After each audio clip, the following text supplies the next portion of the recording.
Hey there, winos. This is VINCE.WINE. Okay, y'all knew this was coming. I've got Conundrum on today's Wine Lab.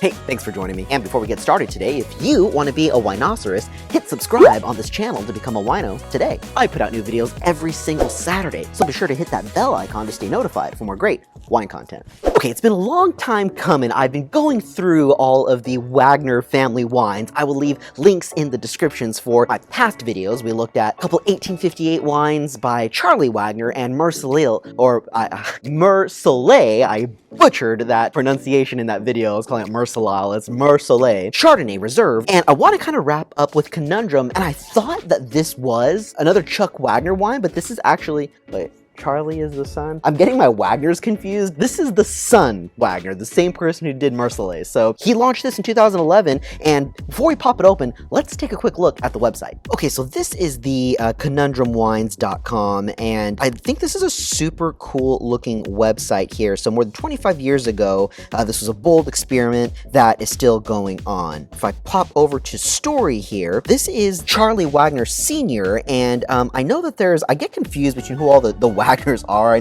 I believe it's Chuck Wagner who does Caymus and Charlie who does this one. I guess it doesn't help that they're all named Charlie and Chuck, so I guess I'm right no matter what. But yeah, I believe it is the youngest one who runs this one, and what I like here, a really cool vineyard shot, and it does talk about pulling fruit from Napa, Monterey, Santa Barbara, San Benito, Solano, and a few other locations, so it is sort of a mutt blend in typical Wagner style. Okay, if I go over to the wines, it talks a lot about flavor descriptions, flavor profiles, which we will put to the test. But it does also mention the blend. So we have red varietals, including Petit Syrah, Zinfandel, and Cabernet Sauvignon. So I know a little bit now, going into it, what I should be expecting. We'll see what happens. Okay, and finally, I just want to head over to winemakers, because once again, super cool story. So this is Charlie Wagner right here, again, the Mersoleil guy. And this goes back to talking a little bit of the same story that I was talking about in the Mersoleil video. So I'll leave a link to that for sure. But it talks about how he launched Mersoleil in 2003,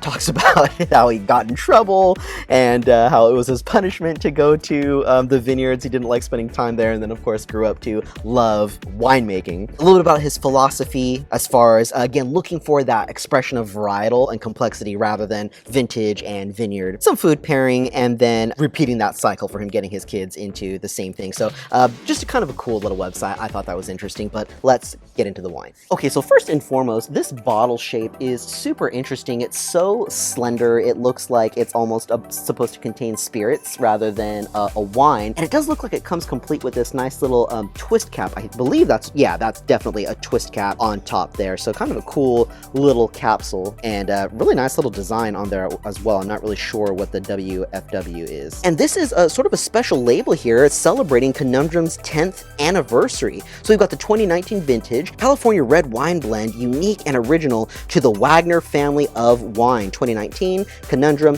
10th anniversary, and that's about it, and not too much story or anything like that on the back. Let's go ahead and get that popped open.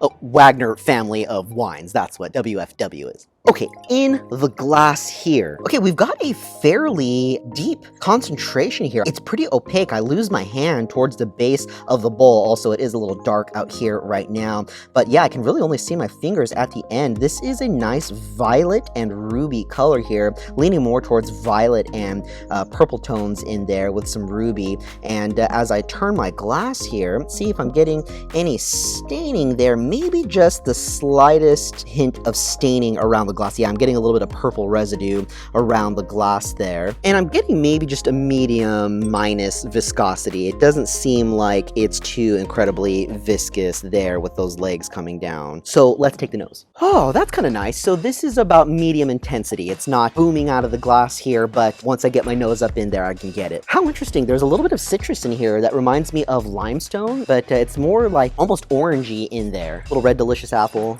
some dusted cocoa. It's so funny, that citrus thing is really overpowering here. It's almost like a blood orange or something like that, and then some dusted cocoa, some deep dark fruit underneath that, and just a kiss of smoke. So I do like the complexity on here. It is not overly complex, but it's not one note either, and that's kind of cool. Okay, let's see how this goes. Let's take the palate. What's the alcohol on that?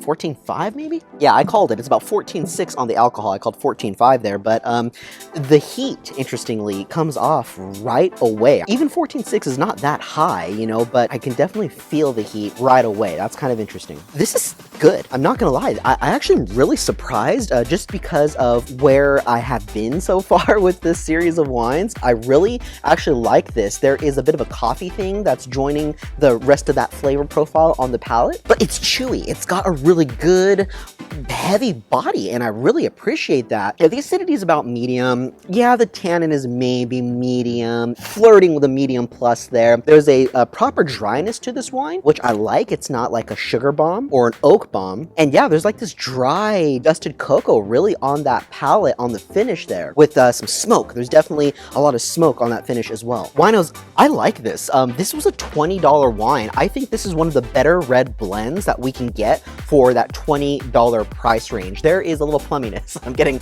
a little plumminess on the finish here. It's got a decently long finish. I could use maybe a kiss more acidity for this to be a little bit more serious, maybe just a little less on the oak, but all in all, the weight of it and the chewiness of it really kind of turns on my palate. Wow, a little clove and vanilla on the finish here as well. Winos, I like this wine. Well, there you have it, winos. I think I am done now with the Wagner series of wine. I hope I have given you a little bit of insights onto some of those. I have got a hankering to get back into Old World, so keep an eye out for those videos. But what a great way to end this series. Wagner family, you really do have something to celebrate.